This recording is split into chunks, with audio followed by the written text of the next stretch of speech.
خوشی یہ ہوتی ہے کہ جو ہم کہتے جا رہے تھے کہ پاکستان پچھلے 2 سال میں جس طرح کی ترقی کر رہا تھا، جس طرح کی اس کی جو گروتھ ریٹ ہے، یعنی جو یہ ثابت کرتا ہے کہ ملک میں کس طرح ملک کی دولت کتنی بڑھی جا رہی ہے، تو مجھے بڑی خوشی ہوتی ہے کہتے ہوئے کہ 2004-05 جب کہ مشرف کے دور میں بہت زیادہ باہر سے پیسہ آ رہا تھا، یاد رکھیں ہم ان کی جنگ لڑ رہے تھے اور اس وقت بڑا پیسہ پاکستان میں آ رہا تھا. یہ اس دور سب سے 2 سال وہ گزرے ہیں جب سب سے زیادہ ترقی ہوئی ہے. تو ہماری اکنامک سروے کہتی ہے کہ 5.74 ہمارے تیسرے سال میں اکنامک ہماری جو جی ڈی پی ہے، جو سالانہ دولت ہے، اس میں اضافہ ہوا، اور یہ آخری سال 5.97 پہ ہماری دولت میں اضافہ ہوا. پھر سے میں یہ کہہ دوں، یہ 2004-05 کے بعد سب سے وہ 2 ایسے سال ہیں جدھر سب سے زیادہ ہماری آمدنی میں اضافہ ہوا ہے، ہمارے آخری 2 سال.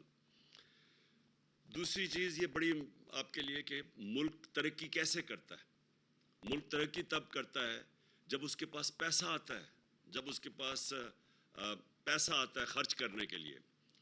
تو پاکستان کی تاریخ میں سب سے زیادہ یہ اکنامک جو ہماری سروے کے فگرز کے مطابق ہمارا جو ریونیوز میں ٹیکس میں اضافہ ہوا وہ 6.1 ٹریلین یعنی 6100 ارب روپیہ ہم نے ٹیکس اکٹھا کیا. پھر ہماری ایکسپورٹس جو تھی دوسری طرح ملک میں اصل تو تب ملک میں کی دولت میں اضافہ ہوتا ہے جب اس کی ایکسپورٹس بڑھتی ہیں. تو یہ پاکستان کی تاریخ میں سب سے زیادہ ایکسپورٹس میں ہماری بڑھی ہیں 32 ارب ڈالر. اور یہ یاد رکھیں کہ پچھلے جو ہمارے آنے سے پہلے پچھلے 5 سال تقریباً وہیں کی وہیں رکی ہوئی تھی. تو ہمارے دور میں 32 ارب ڈالر کی ایکسپورٹس بڑھی. پھر ریمیٹنسز جو اوورسیز پاکستانی پیسہ بھیجتے ہیں وہ پاکستان کی تاریخ میں سب سے زیادہ اضافہ ہوا، اور جو ریکارڈ ہوئی وہ تھی 31 ارب ڈالر. اس کا مطلب جو بیرون ملک پاکستانی تھے انہوں نے ہمارے اندر ان کو اعتماد تھا. وہ یہ دیکھ رہے تھے کہ یہاں عمران خان یہاں سے پیسہ باہر نہیں بھیج رہا، بڑے بڑے وہاں فلیٹس اور وہاں باہر کے ملکوں میں نہیں پیسہ انویسٹ کر رہا، لنڈن میں بڑے گھر نہیں دے رہا.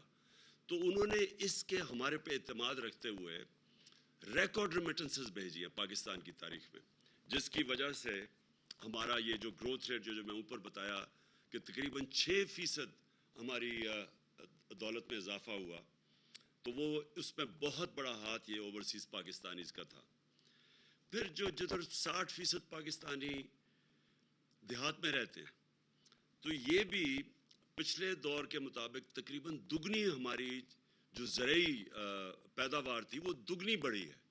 ہمارا جو اکنامک سروے کے مطابق 4.4% ہماری ایگریکلچر میں اضافہ ہوا یعنی گروتھ ریٹ ہوئی ہے. تو یہ اگر آپ پچھلے دور کے مطابق ان کے مقابلے میں دیکھیں، اسے موازنہ کریں، تو یہ پہلی دفعہ اتنا زیادہ پیسہ گیا ہمارے کسانوں کے پاس. کبھی پچھلے 10-15 سال میں کسانوں کے پاس اتنا پیسہ نہیں آیا، اور اس کی بہت بڑی وجہ کہ ہم نے جو انسینٹیوز دیے، ہم نے جو یہ جو شوگر مافیا تھا یہ پیسے نہیں دیتا تھا کسانوں کو، وقت پہ پیسہ دلوایا اور پوری قیمت دلوائی. پہلے کٹوتی ہوتی تھی، پورا پیسہ نہیں پہنچتا تھا، قانون بنائے، ان کو ٹائم پہ پیسہ دلوایا. جب کسان کے پاس پیسہ آیا اس نے اپنے زمینوں پہ لگایا، اس کی وجہ سے ریکارڈ 2 سال ریکارڈ ہماری فصلوں میں بمپر کراپس ہوئی، پیداوار بڑی، ریکارڈ پیداوار ہوئی. پھر انڈسٹری، یہ جو گروتھ ریٹ بڑھی ہے اس میں بہت بڑا ہاتھ انڈسٹری کا ہے.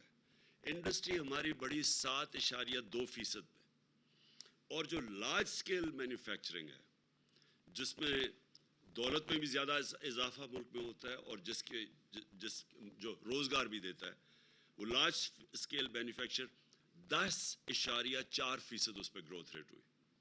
اور یہ بڑی دیر کے بعد انڈسٹری ہماری ریوائیو ہوئی. آپ کو پتہ ہونا چاہیے کہ جب ہم آئے تھے تو فیصل آباد میں ٹیکسٹائل انڈسٹری بند ہو رہی تھی.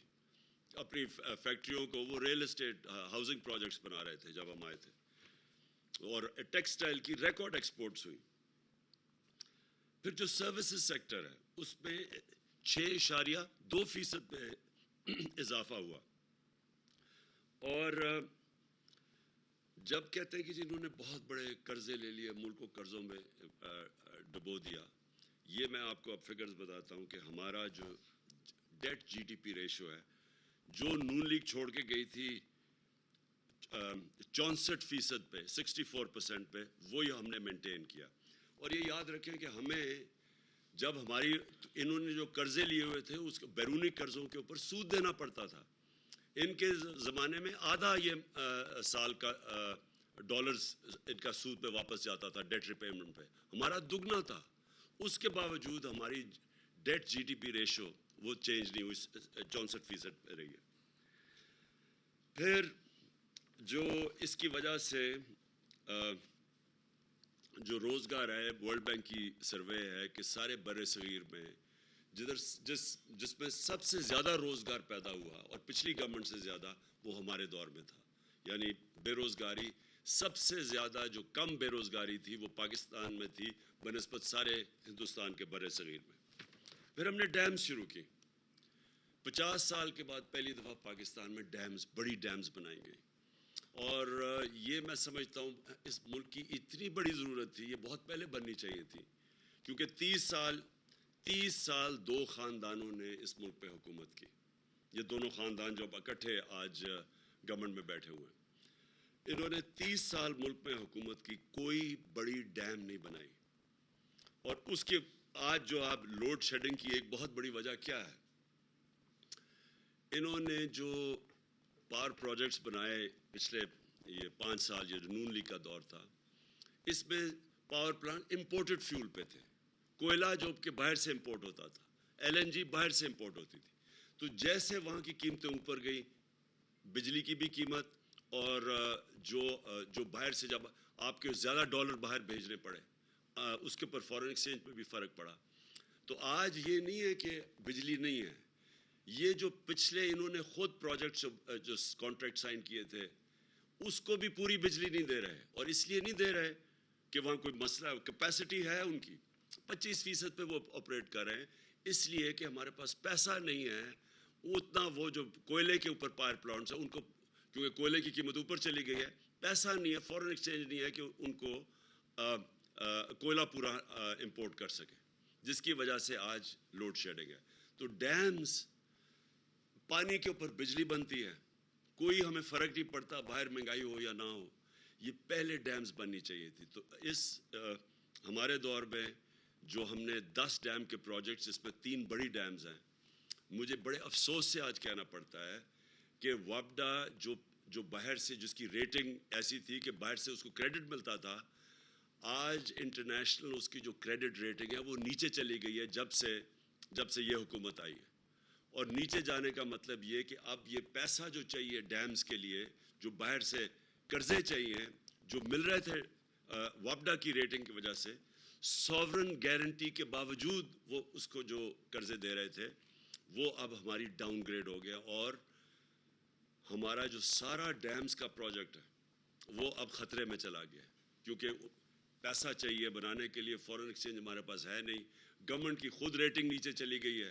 موڈیز نے پاکستان کی کریڈٹ ریٹنگ نیچے لے گئے ہیں.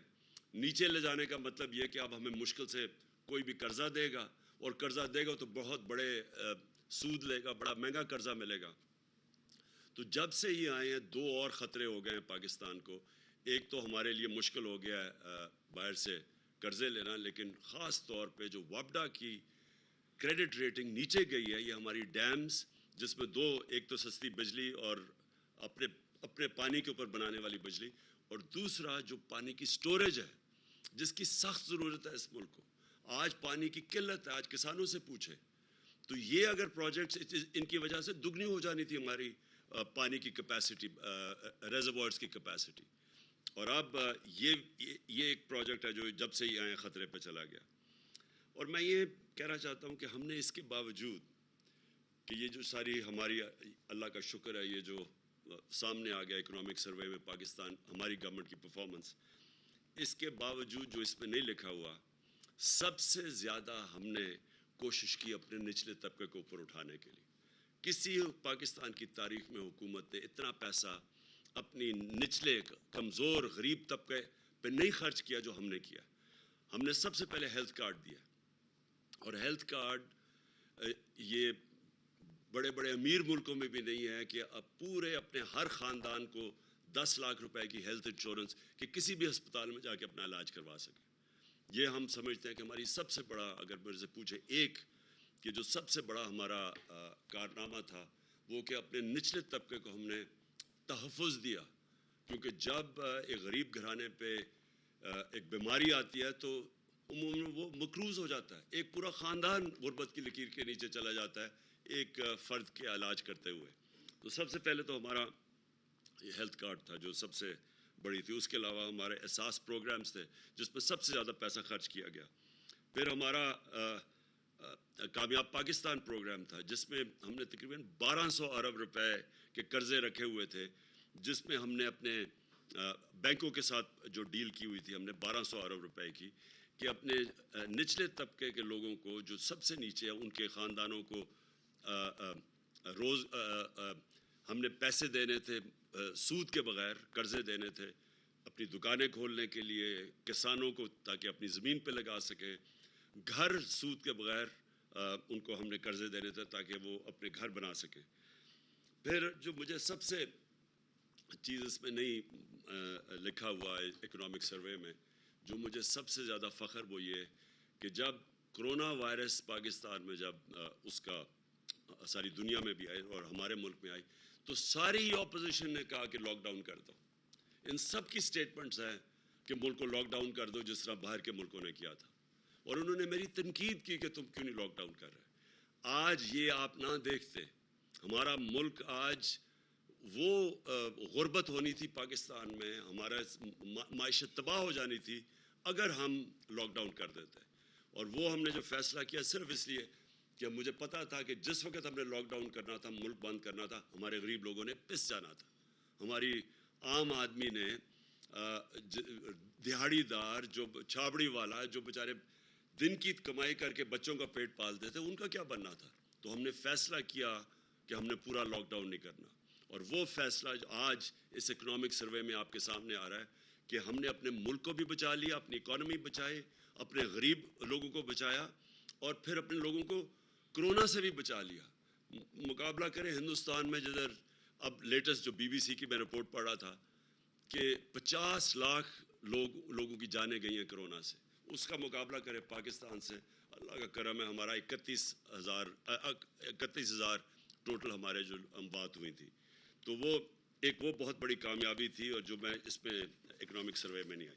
اب جب سے یہ حکومت آئی ہے، یہ ذرا 2 مہینے ہوئے ہیں اب، تو 2 مہینے میں ہوا کیا ہے؟ سب سے پہلے تو ساری تنقید ہمارے اوپر ہوئی 3.5 سال میں کہ جی انہوں نے مہنگائی کر دی، لوگوں کو معاشی قتل کر دیا مہنگائی کر کے. مہنگائی مارچ بھی کر دی کہ جی مہنگائی مارچ کر کے گورنمنٹ گراؤ، لوگوں کا بہت برا حال ہے. جو ٹی وی دیکھو، اور جو ان کے خاص ان کے صحافی تھے، اور میں دیکھ رہا ہوں کہ آج بڑی خاموشیاں ان کے اندر، جو ان کے پیٹ صحافی تھے، وہ جا کے پبلک میں لے کے جا رہے ہیں مائک، جی بتائیں آپ کا کیا حال ہے، اور وہ کہیں جی بڑا مہنگائی ہے، کدھر رہنے آپ پاکستان، اور ہمیں بڑا برا بھلا کہا گیا. تو جب یہ آئے تھے تو بڑی انہوں نے سازش اتنی بڑی کی، ملک میں کسی طرح اس گورنمنٹ کو گرایا جائے، تباہ کر رہی ہے. تو انہوں سب سے پہلے تو ان کو مہنگائی کم کرنی چاہیے تھی، لیکن انہوں نے کیا مہنگائی کم کی؟ ہمارے 3.5 سال میں جو پٹرول کی قیمت بڑھی 3.5 سال میں، وہ 55 روپے لیٹر تھا، اور ڈیزل کی قیمت جو بڑھی وہ تقریباً 50 یا 51 روپے لیٹر تھا. انہوں نے آتے ساتھ ہی پچھلے 10 دنوں میں 60 روپے لیٹر پٹرول کی قیمت بڑھائی اور 60 روپے لیٹر ڈیزل کی قیمت بڑھائی. پھر ہمارے دور میں گیس دیکھیں گیس کی قیمت کتنی بڑھی. ان کے دور میں 45% انہوں نے گیس کی قیمت بڑھا دی. بجلی کی قیمت